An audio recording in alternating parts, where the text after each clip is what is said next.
Connaissez-vous l'histoire de l'éducation en français au Canada? Savez-vous, par exemple, qu'en 1976, l'enseignement en français en Alberta ne pouvait dépasser 80% de la journée scolaire?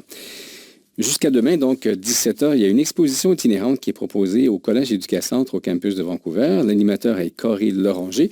Il est sur place donc pour répondre à toutes vos questions. Et la première question que je lui ai posée un peu plus tôt aujourd'hui, en quoi consiste EduExpo, une initiative qui est rattachée au 150e anniversaire de la Confédération? On est ici pour vous faire passer par l'histoire de l'éducation française au Canada. Donc, on a apporté avec nous une exposition physique qui nous fait une espèce de survol des grandes lignes, des anecdotes intéressantes sur, dans les 400 dernières années, depuis la première école en Acadie de langue française à Port-Royal. Donc, vous pouvez venir ici, voir l'exposition physique. Je vais vous parler un peu des grandes lignes, je peux répondre à vos questions, puis on a même une vidéo de témoignages d'autres élèves d'écoles francophones à travers le pays. À qui s'adresse ce rendez-vous EduExpo?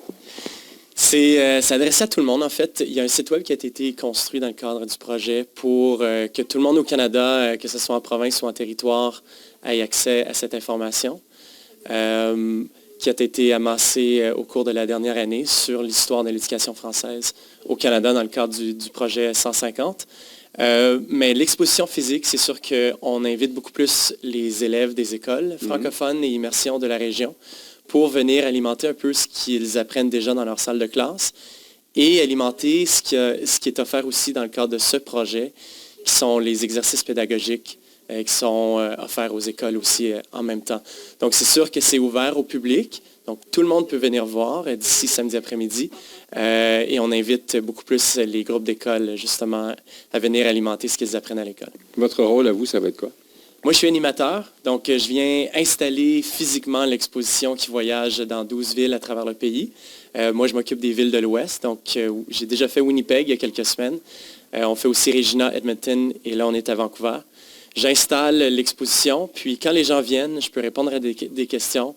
Je fais un peu d'animation aussi quand ce sont des groupes plus larges. Puis ce qui est intéressant aussi, je trouve, c'est de partager ma propre histoire. Mon parcours étant franco-albertain, issu des écoles francophones en lieu minoritaire d'Edmonton, j'ai quand même un parcours semblable à beaucoup des élèves qu'on retrouve dans nos écoles francophones aujourd'hui ici. Et puis, c'est peut-être intéressant pour eux de voir que ça existe ailleurs aussi, que c'est possible même d'être dans sa vie adulte et de travailler en français, de vivre en français et de quand même garder une bonne qualité de langue et de culture quand on est issu des écoles francophones. C'est un survol donc de l'éducation en français, un survol de 400 ans. Il y a des tableaux bilingues. Qu'est-ce que vous avez appris, vous? Il y a des choses qui vous ont étonné? Oui, en fait, moi, ça m'a étonné. On peut se promener aussi. Oui, on peut se promener. On peut voir un peu les grandes lignes des 400 dernières années. Moi, ce qui m'a étonné le plus, en fait, c'est d'apprendre au sujet du règlement 17 en Ontario, qui a été une loi qui a, en fait, aboli complètement l'enseignement en français dans la province. Et c'est une loi qui a existé pendant quand même plusieurs décennies. C'était à la fin du 19e siècle et début du 20e siècle. Puis ça a pris très, très longtemps avant que les écoles francophones en Ontario, de un, reviennent et de deux, regagnent un peu les ressources nécessaires pour pouvoir bien enseigner. C'est quelque chose qui a vraiment existé dans presque toutes les provinces. Une par une, c'est revenu, mais tranquillement, ça a pris presque 100 ans, en fait, avant que l'éducation française au Canada revienne après qu'on ait complètement aboli et rendu même illégal l'enseignement en français. Puis même quand on regarde l'Alberta, ma province, il y a même une ligne sur le tableau qui dit en 1976, l'Alberta permet l'enseignement du français jusqu'à 80% de la journée. En 1976, faut vous en rappeler de 1976, c'est quand même pas si loin que ça dans notre histoire. Ça ne fait que 40 ans. Donc, de dire que, moi je suis né en 1982, de dire que l'enseignement français ne commençait qu'à être offert plus ou moins à 100% à Edmonton à ma naissance, c'est quand même assez extraordinaire. Donc, vous êtes né l'année du rapatriement de la Constitution. Voilà. On est en Colombie-Britannique. Est-ce qu'il y a un tableau qui s'intéresse notamment à la Colombie-Britannique?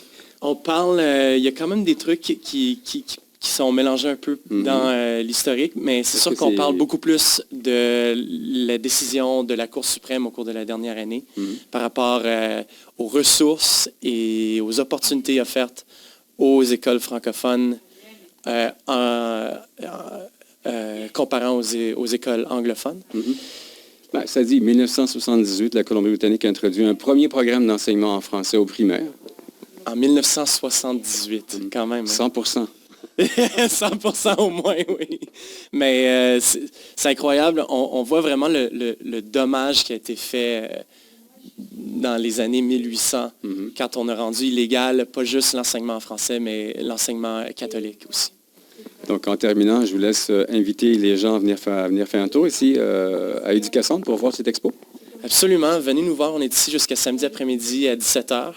Et on est là pour vous accueillir, pour vous parler de cette histoire quand même assez intéressante, pas juste de la Colombie-Britannique, mais du Canada entier.